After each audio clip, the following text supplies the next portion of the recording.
एक बार फिर से आप सभी को हरियाली तेज की हार्दिक शुभकामनाएं। और आज हम इसी विषय पर बात करेंगे कि हरियाली तीज है वो क्यों मनाई जाती है, इसका आरंभ है वो कहाँ से हुआ। तो हरियाली जो तीज है वो श्रावण मास के शुक्ल पक्ष की तृतीय तिथि को मनाई जाती है। इस दिन भगवान शिव जी और माता पार्वती का मिलन हुआ था और उसी मिलन की याद में तीज का त्यौहार है वो मनाया जाता है। इस दिन शिव जी ने सच्चे मन से पार्वती को अपनी पत्नी के रूप में स्वीकार किया था।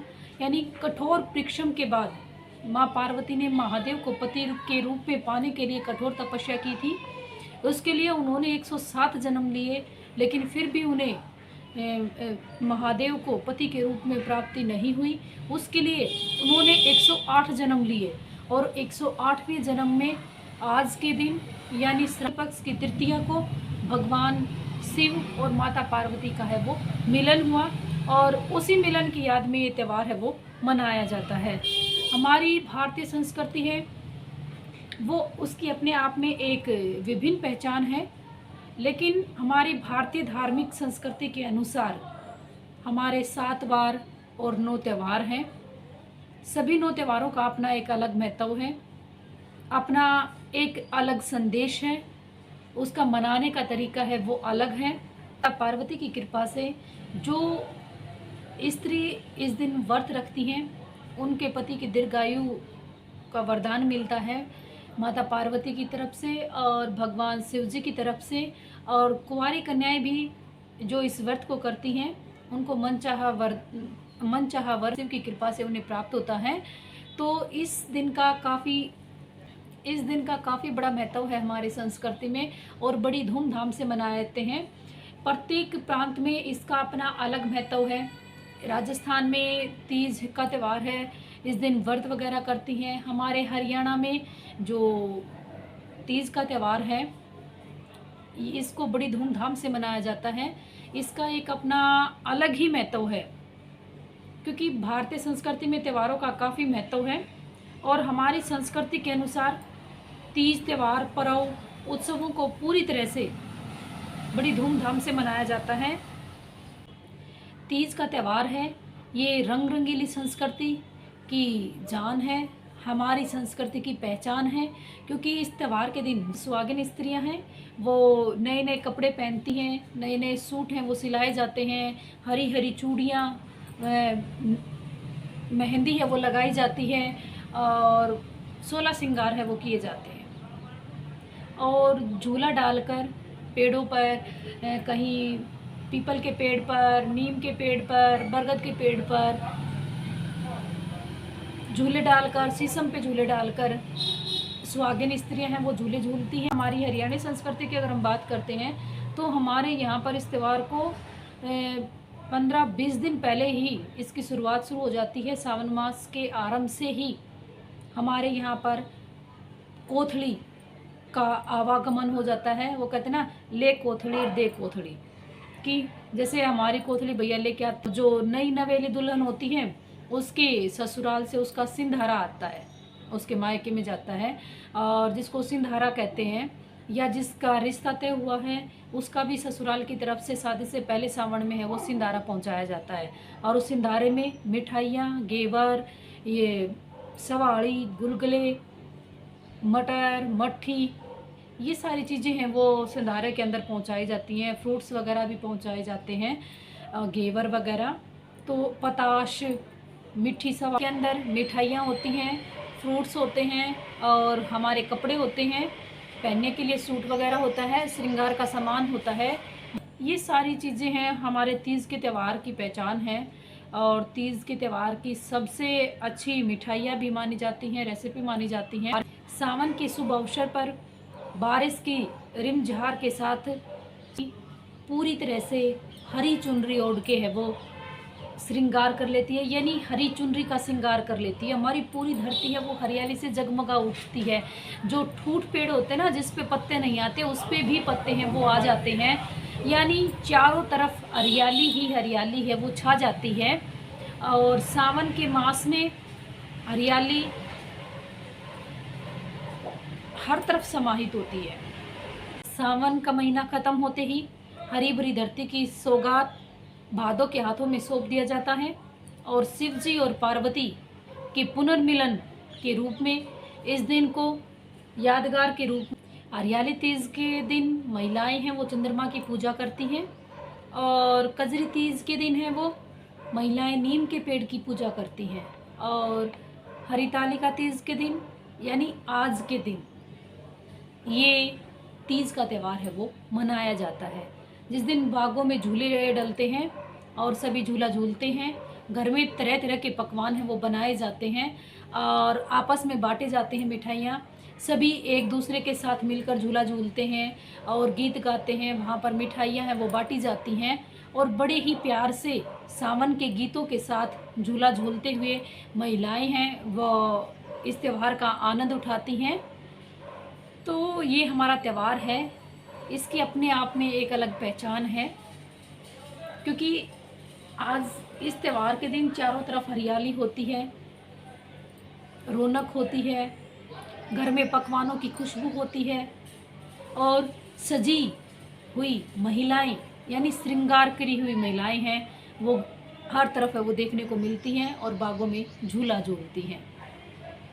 बहुत सारे क्षेत्र में अलग अलग तरीके से इस त्यौहार को मनाया जाता है और इस त्यौहार को मैंने अपने बचपन से ही बड़े अच्छे से धूमधाम से मनाया है, क्योंकि जब मैं छोटी थी तो हमारे घर के अंदर वो डाट वाली वो होती है ना, वो चौखटे थी, उसके अंदर हम डलवा लेते थे, झूलते रहते थे हमेशा। सावन झूलते रहते थे, तीज चली जाती थी, सावन का महीना चले जाता था और हम झूलते रहते थे। और तीज वाले दिन हमारे खेत में काफ़ी भारी शीशम का पेड़ होता था कि 4 व्यक्ति उसको ऐसे पकड़े तो भी पकड़ में नहीं आते, इतनी भारी शीशम का पेड़ था और उस पर चाहे आप 15 झूले डाल लो, इतनी भारी शीशम थी। और उस पर झूले डालकर सुबह खेत में जाते और वहाँ पर झूल डालकर झूलते थे। खेत में जाने वाली लेडीज़ें जो भी थी घास वगैरह लेने के लिए जाती थी, रोटी वगैरह लेने के लिए, वो भी वहाँ झूलती थी, बड़ा आनंद उठाती थी झूले का, झूल कर गीत गाती थी कुछ, तो बड़ा अच्छा लगता था। और दूसरा, मेरे ताऊ जी के घर काफ़ी भारी नीम का पेड़ था, उस पर 2-2 झूले डलते थे और आस पड़ोस की जितनी भी महिलाएं थी वो 11-12 बजे के बाद, क्योंकि 12 बजे तक 10-11 बजे तक तो उनका घर का काम होता था, उसके बाद वो कुछ पकवान वगैरह बनाती थी और वो सारा काम फिनिश करके शाम को भैंसों की छानी वगैरह डालने के बाद 4 बजे झूल पे इतना, मतलब झूले के पास इतनी भीड़ हो जाती थी बहुत ज़्यादा, और सभी झूला झूलती।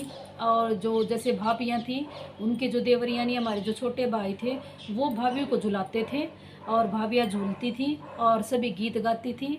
बड़ा अच्छा लगता था, सभी का नंबर आता था।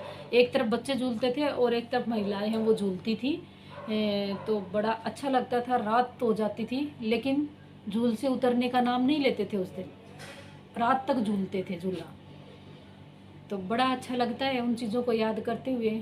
लेकिन यहाँ मेरे ससुराल की अगर बात करूँ तो मैंने कभी यहाँ पर सिर्फ मैं अपने इस झूले पे झूलती हूँ बाकी मैं किसी झूले पे नहीं झूली हूँ। यहाँ पर थोड़ा फीका ही है त्यौहार, ज़्यादा रौनक के साथ नहीं मनाते हैं, बहुत कम रौनक है वो इधर देखने को मिलती है। और हमारे वहाँ तो कोथड़ी और ये इन चीज़ों की बहुत ज़्यादा 10-10, 15-15 दिन पहले ही शुरुआत हो जाती है कि तीज है, उससे 10 दिन पहले किसी का नंबर है जाने का तो वो 10 दिन पहले ही कोथड़ी दे आए, ऐसे शुरू हो जाती है। और जब हम झूला झूल के आते थे दोपहर थक जाते थे तो उस टाइम मम्मी और मेरी बड़ी सिस्टर हैं वो बना के तैयार रखती थी गुलगुले वगैरह, सवाड़ी वगैरह और पकौड़े वगैरह, और फिर हम खा पी के और फिर वापस झूला झूलने लग जाते थे। कोई काम नहीं करते थे तीज वाले दिन। तो वो त्यौहार आज भी मेमोरी का ये सबसे सुनहरे दिन है, वो वापस लौट के नहीं आने, सिर्फ उनको हम यादों के सहारे उनको याद कर सकते हैं। बहुत ही सुनहरे थे। और मैं तो अपनी आज की जो जनरेशन है और भावी पीढ़ी है उनसे अनुरोध करती हूँ कि प्लीज़ अपने तीज त्योहारों की वो रौनक है वो फिर से वापस लेके आएँ और उनको भी उसका आनंद दिलाएं कि हमारे त्यौहार जो मनाने की जो परंपराएं थी वो कितनी अच्छी थी। सभी मिलजुल कर कितनी हंसी खुशी से त्यौहार है वो मनाते थे, क्योंकि प्रेम के साथ जो त्यौहार मनाए जाते हैं, चाहे उसमें 2 पकवान कम बना लें, लेकिन इकट्ठे होके मिल-जुल के जब हम त्योहार हैं वो सेलिब्रेट करते हैं तो बड़ा ही अच्छा लगता है। उसमें 4 गुना ज़्यादा मिठास है वो बढ़ जाती है और बहुत अच्छा लगता है। और सभी को करने ये जो हमारी, क्योंकि इसमें हमारे स्कूल हैं, कॉलेजेस हैं, इनका भी काफ़ी बड़ा योगदान है। बल्कि आज गाँव में ये चीज़ें सेलिब्रेट इतनी ज़्यादा नहीं की जाती हैं त्यौहार, बल्कि कॉलेज में झूले भी डाले जाते हैं। और हमारे कॉलेज में तो झूले डलते थे भाई, कॉलेज में हम झूलते थे तीज वाले दिन, हमारी छुट्टी नहीं होती थी। या तो उससे पहले दिन सेलिब्रेट करते थे या तीज वाले दिन हम खूब झूला झूलते थे। काफ़ी झूले पेड़ों पर डल जाती थी कॉलेज के अंदर भी, और पकवान वगैरह भी बनवाए जाते थे, गुलगुले सवाड़ी वगैरह, और सभी में बांटे जाते थे। बड़े अच्छे से हमने कॉलेज के दिनों में भी इस त्यौहार को मनाया है और बचपन में भी मनाया है। लेकिन अब ये चीज़ें मुझे यहाँ कहीं नज़र नहीं आती उन चीज़ों को। आज सबने इस चीज़ को महसूस किया है और बहुत सारे स्कूल हैं वो सेलिब्रेट भी करते हैं। स्कूलों में बच्चे के झूले हैं उनको सजाया जाता है, बच्चों को झुलाया जाता है, उनको बताया जाता है। और हमारा दायित्व भी बनता है कि हम हमारी जनरेशन को, आने वाली पीढ़ी को इसके बारे में बताएं कि हमारा ये त्यौहार है, हम क्यों मनाते हैं, ये त्यौहार क्यों शुरू हुए। और बच्चों के मन में क्वेश्चन भी उठते हैं, उनको शांत भी करना चाहिए। सुबह से बच्चे पूछ रहे थे, मम्मी ये क्यों बनाते हैं, कैसे बनाते हैं, सवाड़ी कैसे बनाते हैं, मट्ठी ये कैसे बनाओगे। मैंने बच्चों को साथ लगाया और बच्चों से जैसा मैंने कहा बच्चों ने साथ साथ किया और बच्चों ने सीखा, तो बड़ा अच्छा लगता है। और बच्चों ने भी बड़ी उत्सुकता के साथ भाग लिया।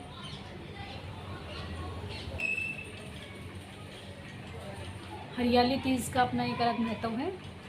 चारों तरफ हरियाली हरियाली, मतलब चारों तरफ पृथ्वी ऐसे सजी है जैसे दुल्हन सजी हो। जिस प्रकार दुल्हन 16 श्रृंगार करके सज धज के बहुत ही सुंदर लगती है, इस सावन मास के अवसर पर हमारी धरती माता है वो दुल्हन की तरह सज धज के तैयार हो जाती हैं और बड़ा अच्छा लगता है। बागों में कोयल की कू की आवाज़ आती है, कहीं पपैये बोल रहे हैं, बड़ा अच्छा लगता है, कहीं मोर नाच रहा है।